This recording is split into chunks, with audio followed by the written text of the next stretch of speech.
ഈ പെൺകുട്ടി ഒറ്റയ്ക്ക് വൈൻ കുടിച്ചുകൊണ്ടിരിക്കുകയായിരുന്നു. പെട്ടെന്ന് ഗ്ലാസ്സിൽ എന്തോ ഒരു അസ്വാഭാവികത കണ്ടു. അതൊരു ഒടിഞ്ഞ പല്ലായിരുന്നു. തൊണ്ടയിൽ എന്തോ കുടുങ്ങിയതുപോലെ തോന്നി. അവൾ അതിശക്തമായി ചുമയ്ക്കാൻ തുടങ്ങി. നിമിഷങ്ങൾക്കകം അവൾ ഛർദ്ദിച്ചു. 3 പല്ലുകൾ കൂടി പുറത്തേക്ക് വീണു.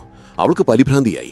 പക്ഷേ യഥാർത്ഥ ഭീകരത തുടങ്ങിയത് അവളുടെ ചർമ്മം അപ്രത്യക്ഷമാകാൻ തുടങ്ങിയപ്പോഴാണ്. വിരലുകളിലെ നഖങ്ങൾ പോലും അടർന്നു പോകുന്നുണ്ടായിരുന്നു. പേടിച്ച് അവൾ ഉടൻ തന്നെ എഴുന്നേറ്റ് ബാത്റൂമിലേക്ക് ഓടി. അവളുടെ അവസാനത്തെ 2 വിരലുകൾ കൊണ്ട് അവൾ വാതിൽ പൂട്ടി. കണ്ണാടിയിൽ നോക്കി. അവളുടെ മുഖം ഇപ്പോൾ തിരിച്ചറിയാൻ പറ്റാത്ത വിധം വികൃതമായിരുന്നു. ഭയം കൊണ്ട് വിറച്ചുകൊണ്ട് അവൾ പേഴ്സിൽ നിന്നൊരു ചെറിയ കവർ പുറത്തെടുത്തു. അതിൽ നീല നിറത്തിലുള്ള ഒരു പൊടിയുണ്ടായിരുന്നു.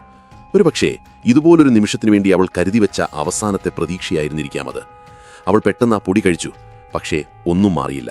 അവളുടെ ശരീരം അതിവേഗം ദ്രവിച്ചുകൊണ്ടിരുന്നു. നിമിഷങ്ങൾക്കകം അവൾ പൂർണ്ണമായും അപ്രത്യക്ഷയായി.